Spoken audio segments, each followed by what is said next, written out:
is so important to the future of our state. I want to offer my appreciation, of course, to our local and legislative partners who've joined us today. I won't name them all, but they really are, you really are, the folks who have helped us to make progress that we're celebrating today.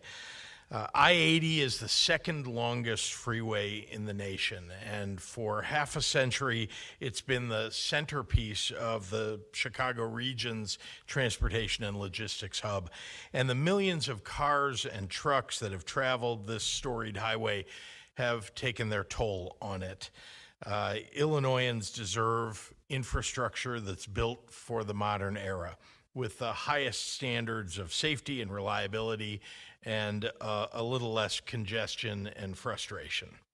That's why the General Assembly and I dedicated $1.3 billion of our transportation modernization plan called Rebuild Illinois, the single largest allocation to any project from Rebuild Illinois, to the rebuilding and restoration of I-80 through Will, Grundy, and Kendall counties. And even with the unprecedented challenges of the last few years, we're well on our way to finishing I-80 and a project that should be done in a way that our residents truly deserve.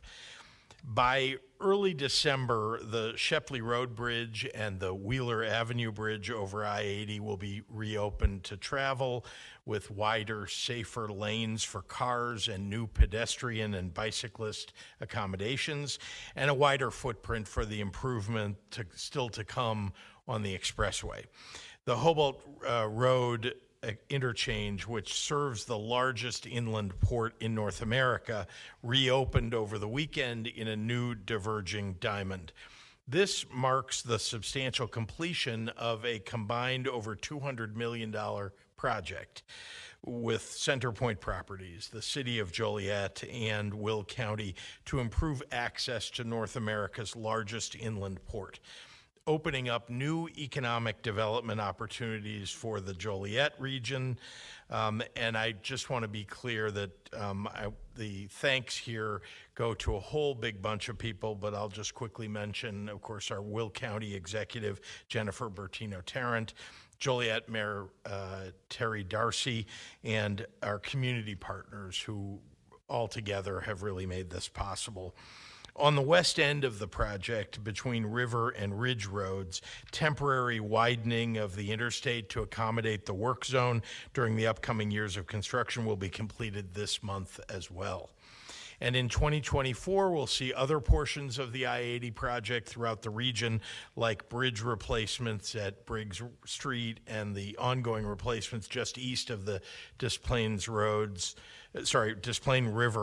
at Richard Street, Hickory Creek, and Rowell Avenue, as well as new developments, including the Seminole mainline construction anticipated to be completed in late 2026.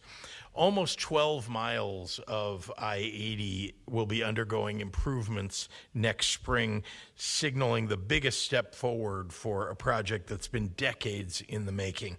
And after that, the interchanges at Center and Chicago Streets, as well as the big bridges over the Des Plaines River, will be the final pieces of this puzzle to complete.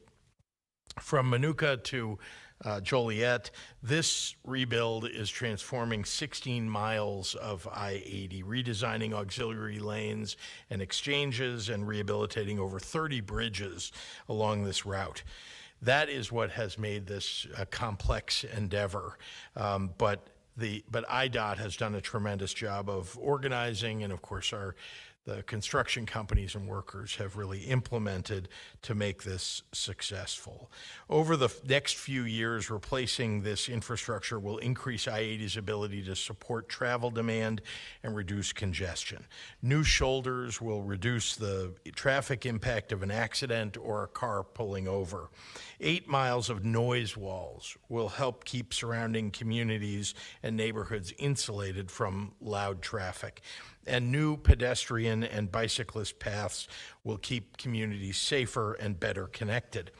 These improvements will not only make it safer for commercial drivers, but for thousands of families, tens of thousands of families who rely upon I-80 to commute to work, drive their kids to school, move safely through their daily lives. And none of this would be possible without the hardworking men and women of organized labor who helped make these projects a reality, as well as the highway construction careers that are made possible for students at South Suburban who will someday take up the mantle of projects like this, and this one indeed. Let's give all of them, all the hard workers that have made this possible, a big round of applause.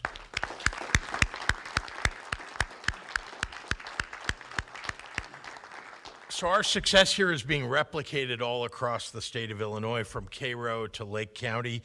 For the first time, Illinois is modernizing all modes of transportation: roads and bridges, transit, waterways, freight and passenger rail, aviation, and of course, bicycle and pedestrian accommodations. For the first time, we're merging history and legacy with an eye toward the future.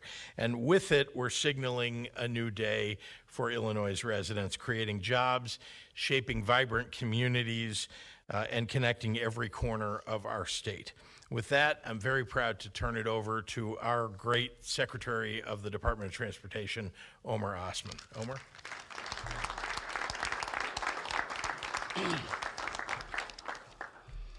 Thank you, Governor. You are always kind to me. I got to take this down a notch one more time. But good morning. Good morning. It's great to be back in Joliet and Will County, and obviously along I-80. Thank you to the entire highway team at the Illinois Department of Transportation, led by our Chief Engineer, Steve Travia, and the Regional Engineer, Jose Rios, and his entire staff, and some of the highway maintainers who are standing behind us. I want to thank you personally for your dedication and for your hard work. I would like to give a shout out to all of our partners, elected officials, our hosts here at Joliet Junior College, and to you, Mr. President, thank you. And of course, to our good Governor, Pritzker, for their effort to make this day possible.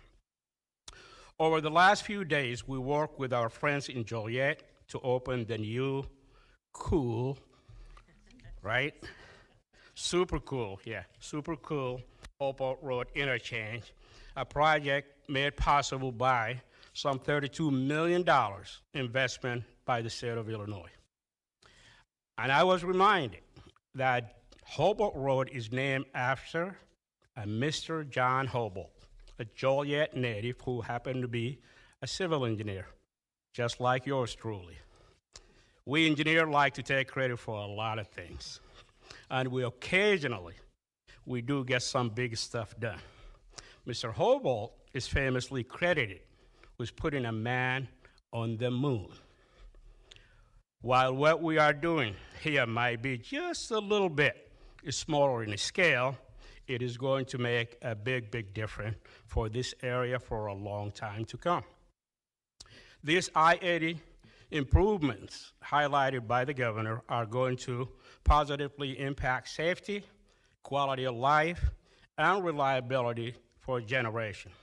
Since day one, IDOT under Governor Pritzker has made fixing I-80 a top priority. The year 2024 is going to be the turning point. 75% of the project corridor will be under construction. That is the 12 mile the governor talked about out of the 16 total we have. With the section that include bridges over the Des Plaines River among the final pieces remaining in a very large puzzle. We have been completing the necessary advanced work up until now, with the dividends starting to pay off in just a few weeks and months. We ask the public to please continue to be patient. This area will continue to be an active work zone for the next few years. Please slow down when you see workers and equipment. Stay patient, put down the device, and please pardon our dust while we continue to rebuild Illinois. Thank you for having us. And now it is my absolute pleasure to introduce to you a true champion of infrastructure, Leader Manley. Leader. Good morning, everybody. Great advice there, Secretary Osmond. Putting down the devices, being patient. I have represented people along the Weber Road corridor close to I-55, and they would say to me a few years ago, this is going to take forever. And I said, in a blink of an eye, as quickly as time passes, it'll be done. And now it's done. So, I-80 rebuild. Wow, this is so long overdue. I-80 being the second longest freeway in the nation and a key component of Illinois transportation. Thanks to Governor Pritzker, who is about to be able to take his mail in Will County, I think, because he comes here so often. I would love that to happen. Thank you for your vision, for recognizing that this part of the country, as it was stated earlier, the largest inland port in North America, needs to be invested in. $1.3 billion in the restoration of I-80 from Ridge Road to Lincoln Highway, vastly improving travel between 3 counties. I-80 was built over 50 years ago, and it's certainly outlived its design. And that's why we're working to ensure that Illinoisans have safe, reliable, and efficient transportation they deserve, reducing traffic congestion, improving travel time, and meeting the overall travel demand. And I want to emphasize the safety component. The multi-year project includes pavement reconstruction throughout a 16-mile corridor, the addition of auxiliary lanes and improved interchanges, over 30 bridge rehabilitations, enhanced pedestrian paths and bicycle lanes, and 8 miles of noise walls. This project is what Rebuild Illinois is all about. Actually, it's what the Pritzker administration is all about, making the daily lives of Illinoisans better and building the best infrastructure in the nation. Thank you to Governor Pritzker for you all being here. Thank you. I'd like to introduce the one and the only, she hates when I do this, former Senator Jennifer Bertino-Tarrant now is our Will County Executive, and we are glad to have her. Will County Executive Bertino-Tarrant.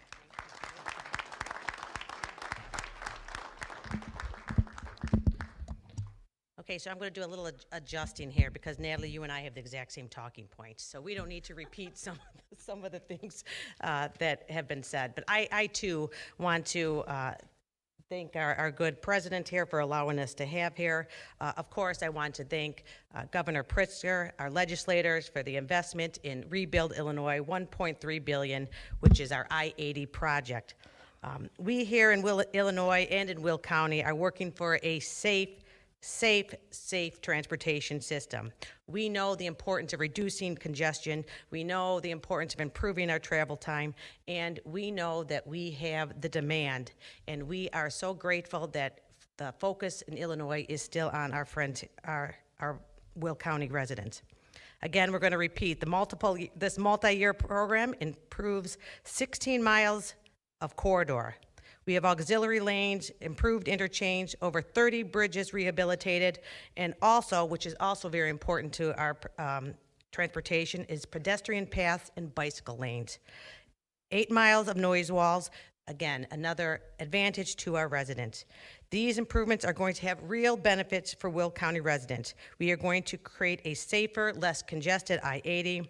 This project is what Rebuild Illinois is all about, making the daily lives of Illinois families better and building the best infrastructure in the nation. So again, I want to thank our folks at Illinois, our Secretary of State, of course, Governor Pritzker, our legislators, our friends in labor, and to the residents who are patient. And I'm going to also stress what Secretary Osmond said is, please be careful on the roads. We are hitting peak season here with our change of weather, and we will still have construction out there. So please take care of our men and women in labor so they can go home safely. So with that, it is my pleasure to introduce our Joliet mayor, a man who knows the importance of investing in his community, Mayor Terry Darcy.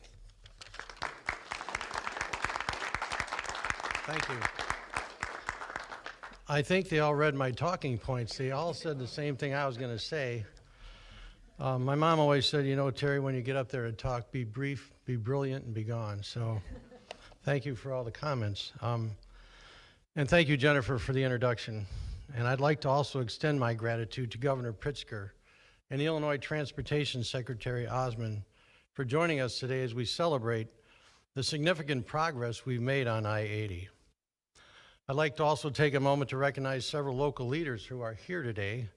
Dr. Klein Numo, State Representative Natalie Manley, dear friend and County Executive Jennifer Bertino Tarrant, Shanahan Mayor Missy Schumacher, I'm not sure she's here, but there are several members of municipal and state legislators that are with us today, and we thank them all for coming out. I consider myself fortunate to serve as mayor of Joliet for several compelling reasons. First, Joliet stands as a distinctive city strategically located at the crossroads of America where I-80 and I-55 intersect. Secondly, we are proud to host the nation's largest inland port. Therefore, the development within Joliet and Will County holds significant importance for the nearly 700,000 residents who call this region home. Furthermore, every day a multitude of vehicles pass through our city, invigorating our local economy due to convenient access from I-80. I-80, one of the nation's most crucial highways, and I'm informed it ranks second largest freeway in the nation. I might not be right on that. But I commend Governor Pritzker for his extreme leadership, exemplary in his visionary commitment to addressing the critical and imperative investing in our roads and infrastructure, particularly focusing on I-80 through the Rebuild Illinois Capital Program. With that said, I want to say that we have had such a great relationship during my short term as mayor with the folks at IDOT. They have given us a good cadence of how everything's going to run for us. We understand that there's going to be some complications as we do more and more of the road work, but their partnership has been integral in helping us to understand what we have to do to counter some of the changes that are going to happen during the rebuild program. So with that, I'd like to thank everyone for coming today, and I'd like to hand the mic back to the governor for any questions. Thank you. Thank you, Mr. Thank you. Happy to take any questions from members of the media. Jeremy. 2018, penalty enhancement law went into effect that raised minimum prison sentences for people repeatedly arrested for some fairly common illegal gun possession. A top Chicago police official around that time said he believed the law would cut gun violence in Chicago in half, and it has not. Now the law is set to expire at the end of this year. There's a bill out there to extend this penalty enhancement another year. Would you support it? I'll look at it, study it. I think, whatever estimates were made about the impact on crime, I don't think took into account that we would go through a deadly global pandemic and that, part of the increase in crime that's taken place in the city of Chicago and elsewhere is due to that. So, just to alleviate anyway the idea that someone, didn't tell the truth or overestimated. You just don't know that you're going to run into a problem like we have had. So having said that, I'll take a look at it, and I really haven't studied the bill yet. Okay. Last week, a bill was filed to extend the Invest in Kids program through 2028. It would also reduce maximum annual contributions awarded by the state to $50 million instead of $75 million like the program is currently. 75% tax credit would be reduced, except in cases where donors contribute up to $5,000. And the annual limit on tax credits of $1 million would be reduced to $500,000. What do you think of this proposal? Have you reviewed it? Again, the legislature is going to make a decision about that, I suppose, next week. I've always said, that, we're not trying to prevent people from going to private school, but I also believe in public education and want to make sure that we're funding public education to the extent that that is possible. And I have, as you may know, since I've taken office, insisted upon putting in, and the General Assembly supported it, more than $2 billion more into our public education system, which has made significant improvements. A lot of that money goes to districts that have been left out and left behind, which people who are supporting that bill say that they're in favor of. So support for public education is really where my focus is. One last night, my last question. Last night we had a cold night, a snowy night. Yeah. The first of many in Chicago and across Illinois. I know that you've said that your administration has set aside more than $300 million for the effort to help migrants. But there's obviously there hasn't been any. It looks like there's not going to be a supplemental budget this veto session. Maybe not any money until next year for this effort in the spring. What more can the state government do in the immediate sense to help out? Well, I think the reporting has not been very good on it, so let me try to correct past reporting. I'm sure you're all appreciative of that. But I will just say that we provide the wraparound services for these folks who are not allowed to work. We are going to have people that have work authorizations going to work soon, but that only covers a certain percentage. A little over half of the folks who have come here will be eligible to work over time as they receive their work authorizations. But there are lots of folks who've arrived here, didn't have any work authorization.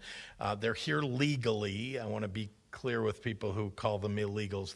These are not, nobody is illegal, by the way, but they're not undocumented. They're here legally.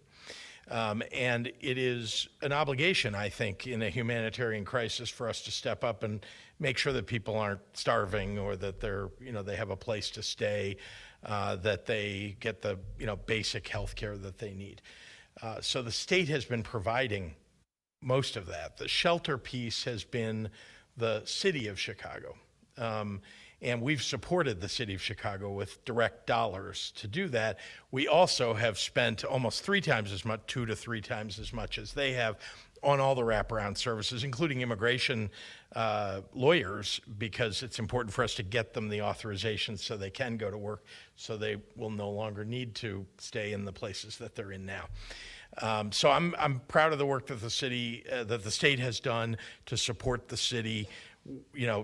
Yeah, there doesn't appear to be a supplemental that will go through the legislature this veto session, but the state is going to continue to try to provide the wraparound services through our Department of Human Services. Because the shelter issue, obviously, I was going to say, appears to be the immediate issue at hand. 100%.